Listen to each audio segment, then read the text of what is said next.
हमारे साथ मौजूद हैं जनाब मोहतरम शोएब सडल साहब, साबिक आईजी पुलिस और साबिक सरबरा इंटेलिजेंस ब्यूरो। सर बहुत बहुत शुक्रिया वक्त देने के लिए। सर ये जो सारा मामला है, मुल्क के सबसे अहम तरीन सरकारी दफ्तर में यानी वज़ीर आज़म के दफ्तर में की गई गुफ्तगू भी अब महफूज नहीं है।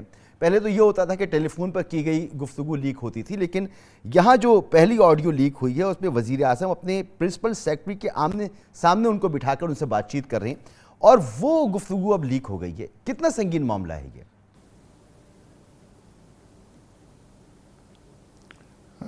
Thank you very much. ये है इसमें कि मामला तो काफ़ी सीरियस है, इसमें तो कोई शक वाली बात नहीं है और काफ़ी एम्बैरसिंग भी है। बट ये है कि एक अपॉर्चुनिटी भी है कि अब ये चीज़ चूँकि सामने आ गई है और 8 GB data is huge data, तो हम इसको सीरियसली अब इन्वेस्टिगेट कराएं और इन्वेस्टिगेशन का फिर जो भी रिकमेंडेशंस हो उन पे अमल करें। बेसिक जो चीज़ है वो तो ये है कि हमारे एक जो सिक्योरिटी का कल्चर है उसको इम्प्रूव करने की ज़रूरत है। अब ये हमें चीज़ें जो हैं ये छोड़नी पड़ेंगी कि फलाना हमारा मिनिस्टर आ रहा है या कोई दोस्त आ रहा है या कोई फैमिली मेम्बर आ रहा है तो चलें बग़ैर चेकिंग के आ सकते हैं, अंदर प्राइम मिनिस्टर को मिल सकते हैं, या चेकिंग हो भी अगर तो वो उधर उनको कह दें कि हाँ जी हमारे पास मोबाइल फ़ोन है, ये रहने दें, हम अपने साथ ही ले जाते हैं, वो कहीं ले जाएं जी। क्योंकि आजकल की जो टेक्नोलॉजी है और आजकल के जो ये बगिंग डिवाइसेस हैं वो अगर हमने सीरियसली प्रिवेंटिव मेजर्स जो हैं वो ना लिए तो दे कैन प्ले हैवक। और दुनिया में अब जिस तरह से हो रहा है कि पाकिस्तान एक न्यूक्लियर कंट्री है, एक तरफ से न्यूक्लियर पावर है और एक तरफ ये पोजीशन है हमारी सिक्योरिटी एस्पेक्ट्स की। तो मैं तो इसको समझता हूँ कि ये कल को इससे भी ज़्यादा नुकसान हो सकता था, तो अब हमें सीरियसली इसको देखना चाहिए।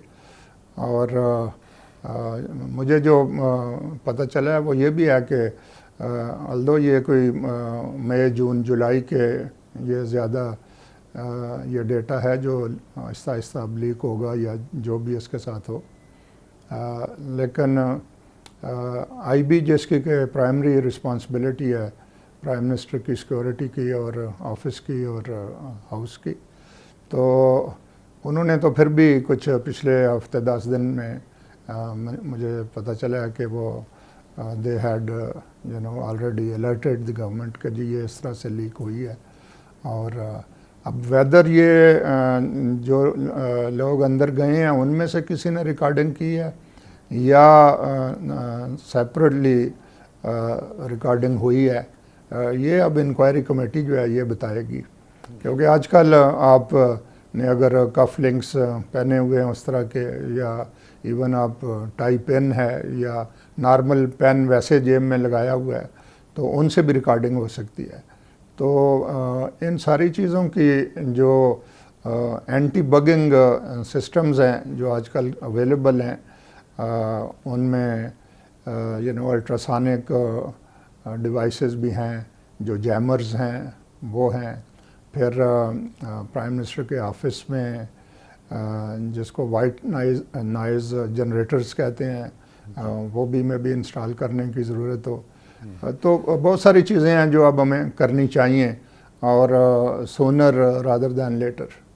ठीक। और सर मेरे ख्याल में हो जानी चाहिए थी, नहीं हुई, इसीलिए आज सवाल उठ रहा है। मैंने जैसे कि आपसे अर्ज़ किया कि पहली जो ऑडियो लीक हुई उसमें वज़ीर आज़म अपने प्रिंसिपल सेक्रेटरी के साथ गुफ्तगू कर रहे हैं और बज़ाहिर मालूम होता है कि कोई मौजूद नहीं, मतलब ये कि कोई डिवाइस, बगिंग डिवाइस जो है वो वहाँ पर इंस्टॉल है। तो क्या कोई ऐसी टेक्नोलॉजी मौजूद है कि ऐसा, जैसा आपने कहा कि बगिंग डिवाइस को नाकारा बनाने के लिए जो डिवाइसेस होती हैं वो लगानी चाहिए, लेकिन क्या ऐसा मुमकिन है कि ये मालूम किया जा सके कि इसमें कौन मुलव्विस है, कौन कर रहा है? खुदा न खास्ता इसमें बैरूनी हाथ भी हो सकता है, तो इस हवाले से कुछ बताइए हमें। ये तो देखें इन्वेस्टिगेशन के इश्यूज़ हैं और अच्छे टीम इन्वेस्टिगेटर्स की जो है वो किसी न किसी नतीजे पे आई एम श्योर पहुंचेगी इस पे। लेकिन ये जो बात आप कर रहे हैं कि प्राइम मिनिस्टर और उनके सामने उनके प्रिंसिपल सेक्रेटरी बैठे हुए थे, अगर ये इसी तरह से है तो तब भी और भी सीरियस बात है। इसका मतलब है कि रिकॉर्डिंग डिवाइस जो है वो अलग वहाँ इंस्टॉल की गई है या फिर रिमोट वे में, क्योंकि आप के पास depends on what sort of devices you are using. आप ये जो हमारे जीएसएम टावर्स हैं, अगर उनसे भी इसको मैलिशियस किस्म के सॉफ्टवेयर वहाँ इंस्टॉल कर लें तो आप डेटा को हैक कर सकते हैं। तो लिहाजा ये अब सारी चीज़ें देखने वाली हैं। बट जो कुछ ये हुआ है इन 3 या 6 जो भी ऑडियोज़ लीक हुए हैं, ये सीरियस इशू है और इसको हमें सीरियसली लेना चाहिए।